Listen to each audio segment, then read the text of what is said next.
to the I Take History with My Coffee podcast, where we explore history in the time it takes to drink a cup of coffee. Pragmatic Sanction, 1549. Charles, by divine mercy, always august Emperor of the Romans, King of Germany, Castile, Leon, Granada, Aragon, etc. Let it be known to all those present and those to come that as we have always carefully and acquisitively taken care of everything that concerned the good, rest, and tranquility of our lands over there, we have considered that it was of great importance to our said lands for the whole safety and establishment of these, that for the future they will always remain under a same prince.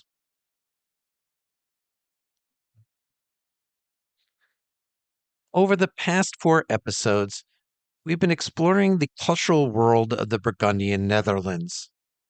We wandered through the court at Mechelen, the humanist networks, and the art that Margaret of Austria sponsored and collected. We studied the world that these people created, the libraries, the paintings, in the cosmopolitan cities where Erasmus corresponded and Dufay composed magnificent music. This wasn't a detour. That was the foundation. Because the political story we're about to return to, the one about governors, rebellions, and constitutional crises, is closely connected to that cultural world. The cities that will oppose Habsburg centralization are also the ones that created the art.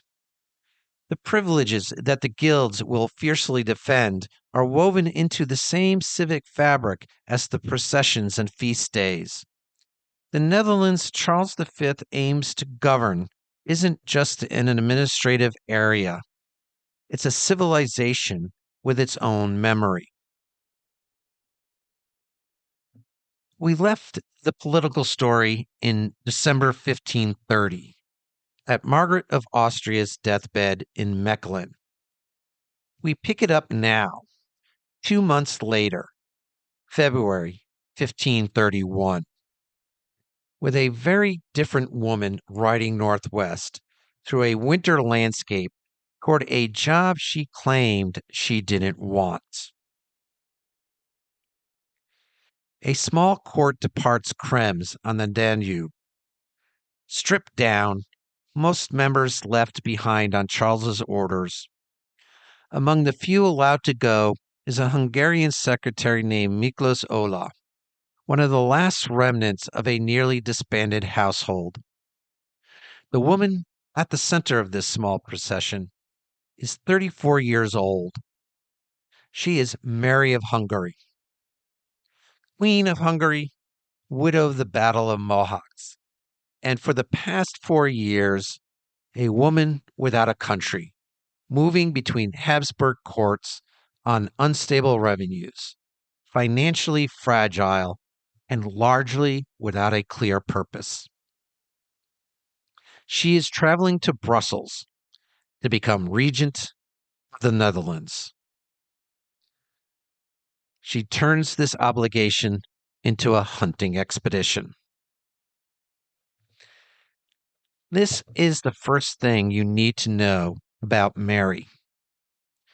Margaret of Austria ruled from her study, her council chambers, and the intricate social circles of the Mechelen court. Mary ruled on horseback. The English ambassador in Brussels later reported, with both admiration and frustration, that she hunted every day, regardless of the weather, that her doctors despaired for her, and that she seemed to consider damaging her own health as an acceptable cost for the one part of her life that was entirely hers. She arrived in a land she had left 17 years earlier as an 8-year-old girl. She returned on horseback with her dogs as its potential ruler. What Charles privately told her was that he believed she was better suited for the regency than even Margaret herself. What she told him, carefully through an intermediary before his offer, was that she had no desire to remarry, that her Lutheran leading courtiers would be left behind, and that her Catholic faith was not in question. Jane DeLong, her most perceptive biographer, reads this exchange sharply. The reluctance Mary showed throughout her tenure for health, inexperience, preference for a quiet life was a political tool, not a confession. It gave her the only leverage available against a brother whose authority over her was absolute. She arrives in Louvain in early March. Charles is waiting. Charles spends months walking Mary through what she's inheriting. It is not a comfortable tour. The treasury is empty. The debts are massive. Guelders remains unresolved on the northern frontier, French-backed and militarily active, a situation Margaret has managed for 20 years without ever resolving.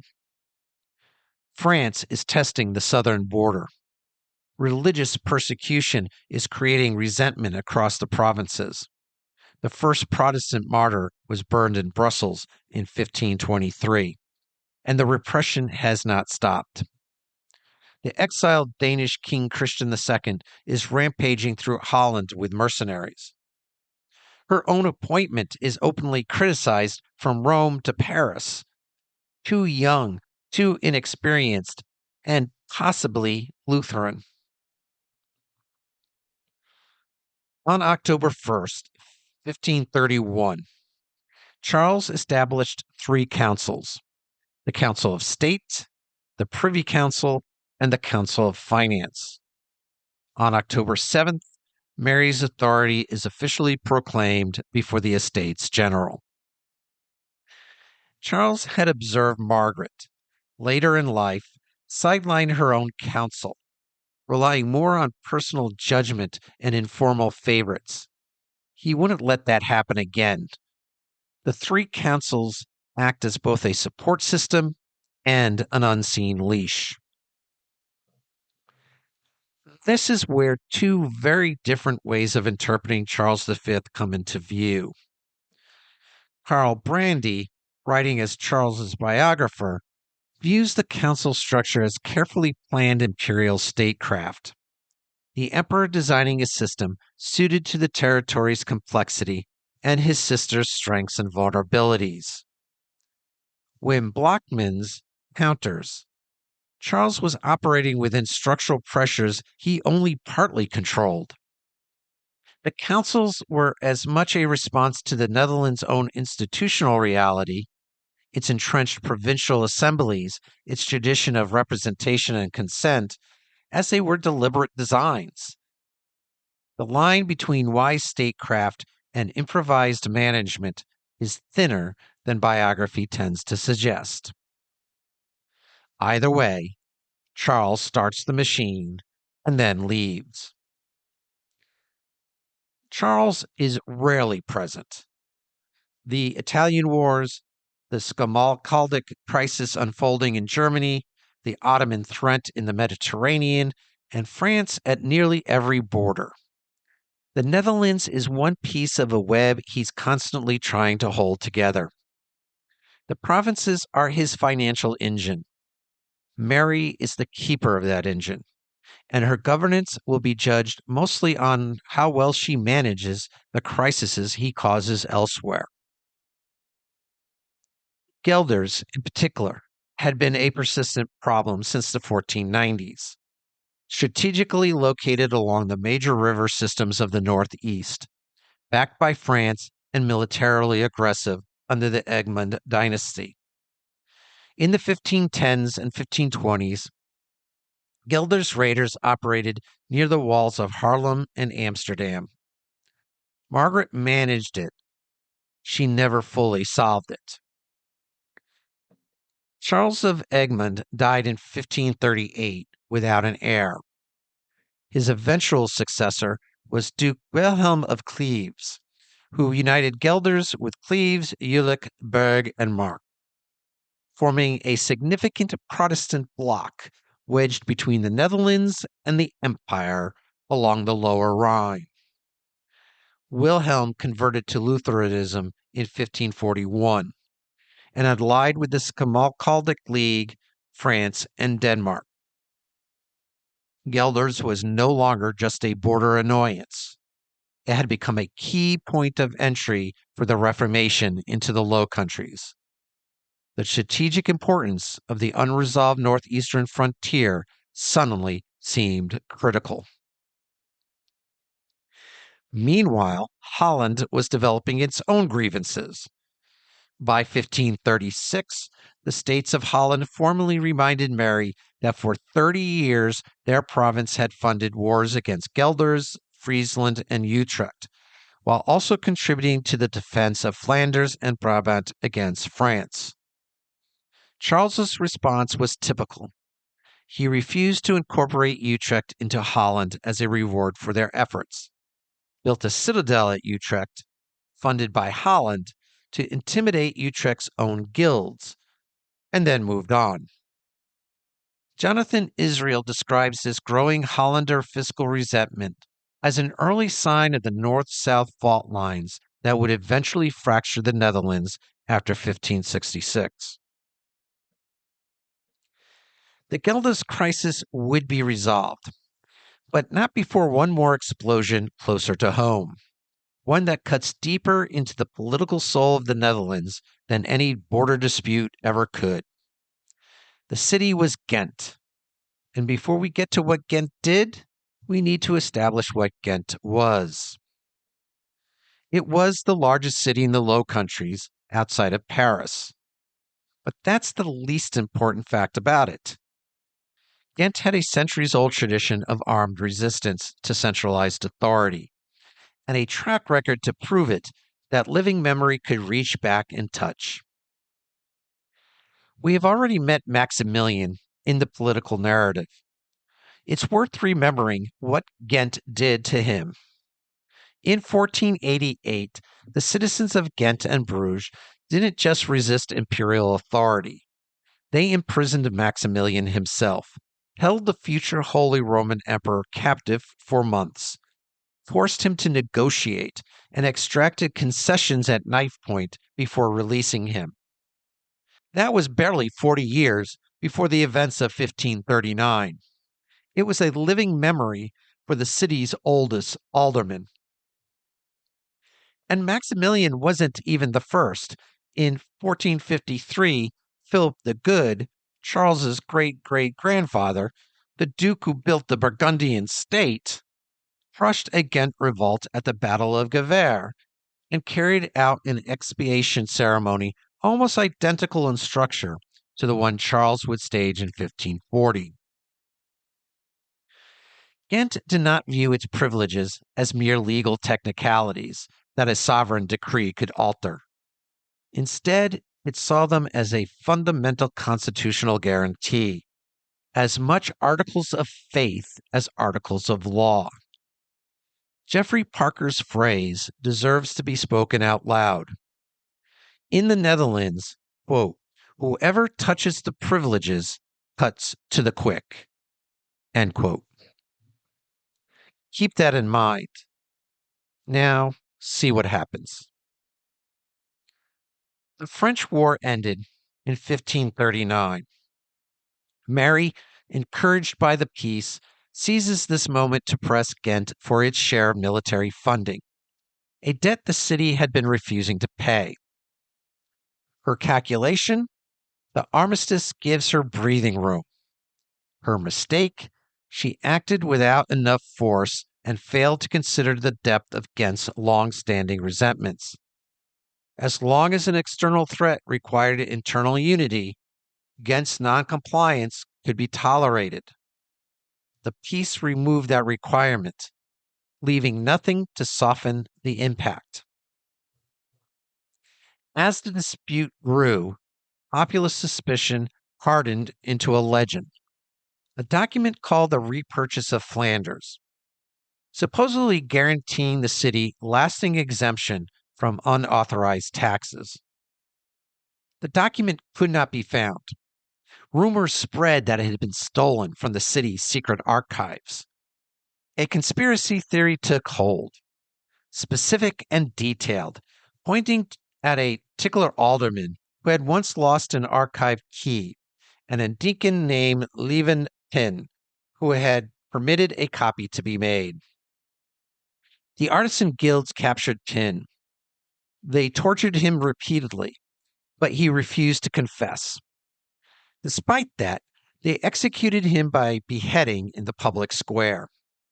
The crowd, fired up by the execution, called for the destruction of the calfskin, the 1492 treaty where Maximilian limited Ghent's freedoms, later confirmed by Charles in 1515. The aldermen produced the document under duress. They cut it apart with a knife, tearing it into pieces. Some fragments were swallowed, others worn in hats, and some trampled on the ground. The revolutionary group, the Crises, announced that Ghent was free. This was not vandalism. This was a political theology in action. In the Low Countries, chartered privilege was not just an administrative idea. It was a core part of civic identity. The Habsburg response, dismissing privileges as vicious and overriding them by imperial decree, was not merely authoritarian. From the Netherlandish viewpoint, it was sacrilegious. And Mary, watching from The Hague, seemed to sense, as she later recorded, that powers were beginning to manifest themselves to which Habsburg would ultimately prove unequal. Ghent was not alone. Courtrai, Bruges, Ypres, Lille, armed guilds seizing magistrates, demanding privilege readings, resisting government troops. Ghent addressed Mary in correspondence simply as à la reine, to the Queen, the most deliberate possible slight to her authority as regent. And then she signed documents under pressure, authorizing a new college of aldermen to stop the bleeding, but hid her coerced consent beneath a wax seal before presenting the document to the city. The hidden note read, quote, "By force and to avoid greater evil, I have consented to this commission," end quote. Ghent's demagogues were publicly calling for her to be placed in a convent. In February 1540, Charles traveled through France, through the territory of his great rival. Upon arrival in Ghent, the armed procession took 6 hours to pass through the streets. The Crises badly misjudged the moment. They expected vindication and thought Charles would listen to their case and side with them against Mary's misrule. They didn't even bother to hide. On Charles's birthday, the sentence was read. All privileges were permanently revoked. Ghent's privileged documents were surrendered. Referencing them was forbidden under threat of forgery. Financial penalties reached hundreds of thousands of gold guilders. The Rick Canal was filled in. A fortress was built at St. Bavo from demolished gates and walls. A government appointed by the emperor replaced all elected municipal structures. Every trace of civic autonomy was erased. The expiation ceremony took place on April 30th. City leaders in black, beltless, bareheaded, 50 creasers in linen rags, barefoot with ropes around their necks, processed by two to the inner court of the Tarwala Palace. When the town pensionary finished reading the supplication for forgiveness, Charles sat in deliberate silence. It was Mary's voice that broke the silence, asking him to grant the pardon because Ghent was his birthplace. When the aldermen came to Mary seeking intercession, She responded with elaborate sarcasm about their belated welcome, mentioned that she had already been in Ghent for a month, and promised to do what she could. Every word was a formality. No one in the room was fooled. Karl Brandy, following the logic of imperial biography, largely accepts the judge advocate's framing. Charles acted as a sovereign must when rebellion threatens the entire structure. Wim Blockmans takes a more structural approach. The sentence reflected a system that could suppress civic autonomy but could not replace it with anything more lasting than fear. Jonathan Israel notes the long-term damage. Eliminating Ghent as a counterbalance to Habsburg power ultimately weakened the Netherlands' ability to govern itself. The English ambassador's letter to Henry VIII warned that the sentence would, quote, go nigh to undo all the town, end quote. Ghent never fully recovered. Antwerp's later commercial rise is partly Ghent's decline. Jeffrey Parker highlights a structural pattern. The sequence: fiscal demand, privilege confrontation, popular mobilization, imperial suppression, is not unique to Ghent. He notes 35 urban revolts across the Netherlands during this period. These are not anomalies. They represent the usual pattern of governance in the Low Countries. The 1540 sentence did not resolve the underlying tension. Instead, it pushed it underground, where it remained waiting. The revolt required Charles's personal presence to suppress. A regent, no matter how capable, cannot resolve what only an emperor can, at least temporarily, contain. During July 1542, the anti-Habsburg coalition launches a coordinated attack from 4 directions simultaneously. From the north, the Danish fleet threatens Holland and Zealand, eventually scattered by storms before it can land. From the south, French forces under the Duke of Orleans overrun most of Luxembourg. From the east, Martin van Rossum, known as Black Martin, general of Guelders, leads 14 to 15,000 troops through Brabant, burning farms, massacring peasants, and advancing to the walls of Antwerp. Antwerp has no garrison. Charles is in the Mediterranean. He launched a naval expedition against Algiers, despite Mary's urgent warning 3 years earlier. Advice she gave because she foresaw what would happen if the fleet failed while the Northern coalition remained intact. Autumn storms destroyed it. News of the Algiers disaster sparked the assault almost immediately. Mary could not determine whether the decisive blow would come from Denmark, Guelders, France, or Luxembourg. The entire country went into a state of siege. Mary ordered the Prince of Orange to reach Antwerp via a specific water route, avoiding von Rossum's forces. Orange ignored her, took the overland road, was betrayed, and arrived at Antwerp with barely 1,000 men. Von Rossum burned every village around the city and then tried to cross the river Duffel. The bridge was destroyed on Mary's orders. His troops dragged themselves across in vats and barrels using church bell ropes. He moved towards Malines and then toward Louvain, but broke off when scouts warned him imperial troops were converging on his rear, and left Brabant burning behind him. In the south, Orleans voluntarily withdrew from Luxembourg, and his retreat turned into a rout as imperial troops converged.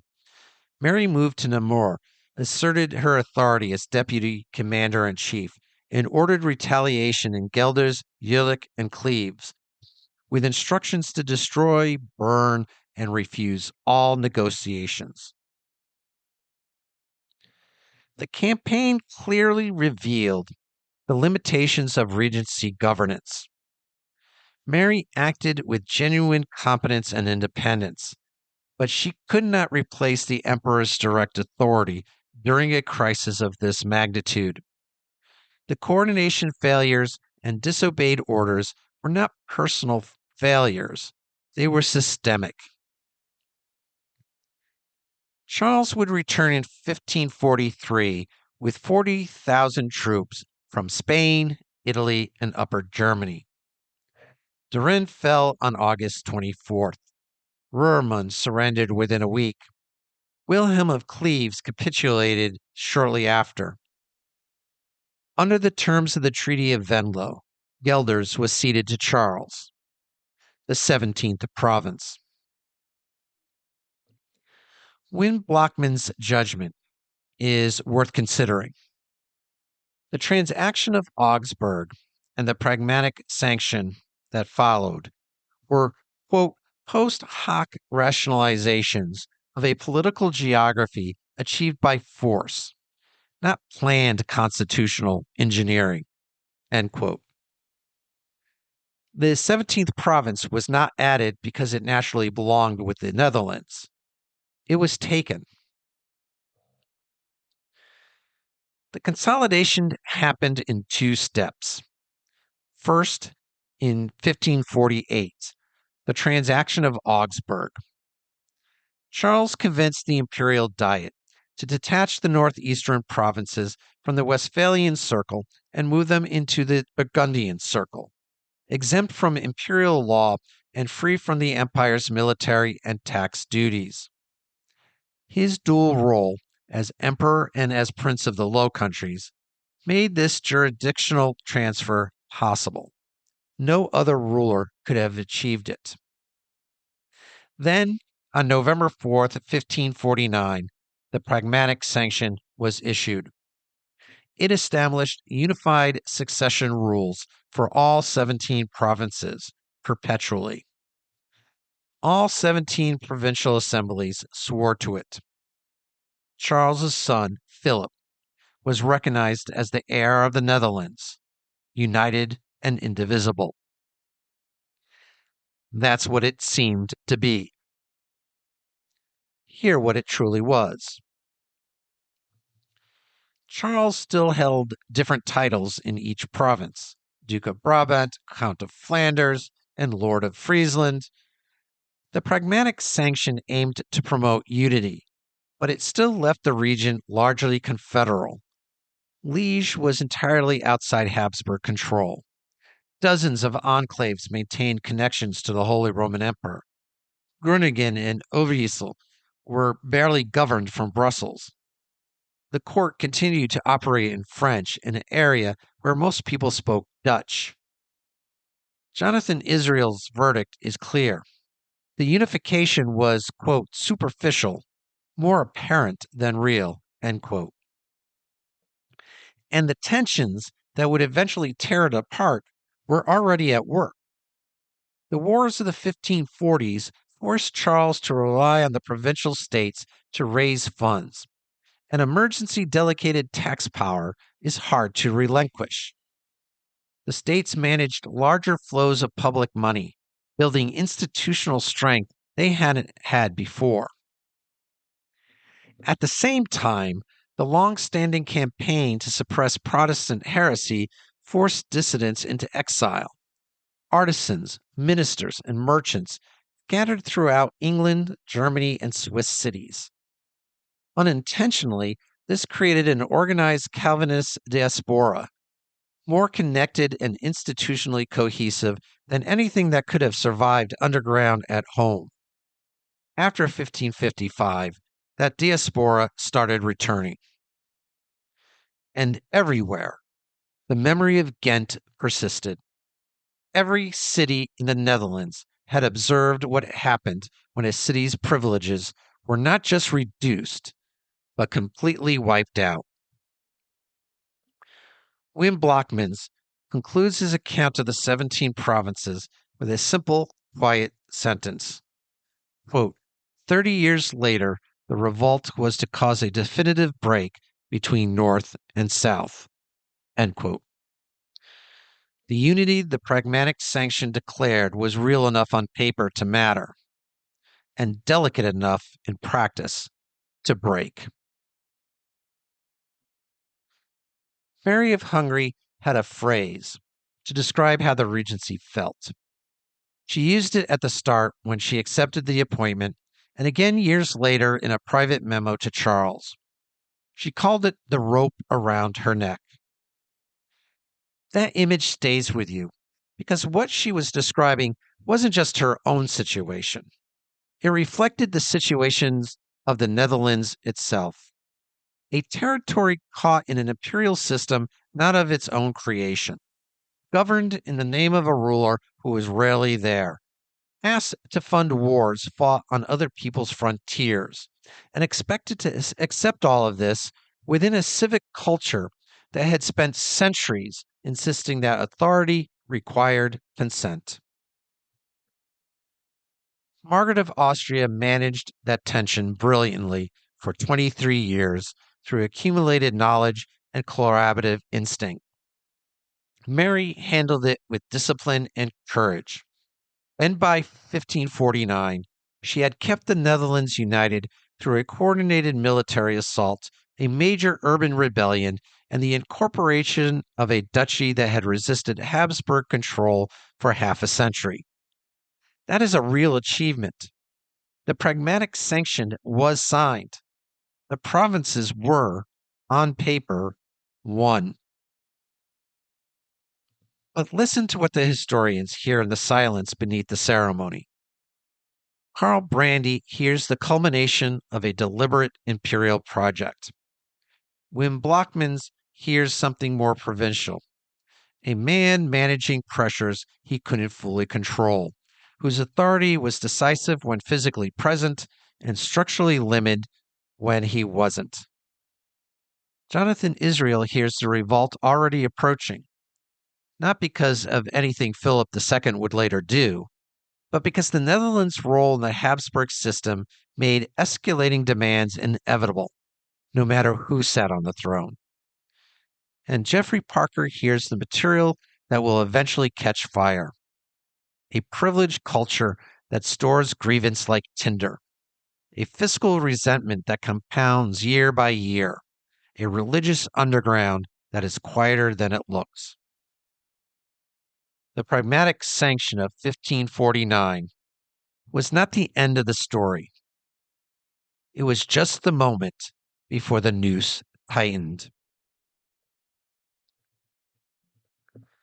We've watched Mary ride between military camps, seen Van Rossem's troops drag themselves across a river in vats and barrels, watched Charles arrive in Ghent with a procession that took 6 hours to pass. All of that happened inside a military world that was transforming faster than anyone fully understood. Next time, the military revolution and what it meant for the Netherlands specifically. As always, maps and other supporting resources for all episodes are listed in the episode description. In the meantime, for more historical content, become a free or paid Substack subscriber and get related historical content delivered to your inbox. We're on Facebook, Instagram, and Threads. Feedback and comments are welcome at itakehistory@gmail.com, or you can leave a review on Apple Podcasts or on Spotify. You can also help support this podcast by buying me a coffee at buymeacoffee.com/itakehistory. If you know anyone else who would enjoy this podcast, please let them know. And thanks for listening.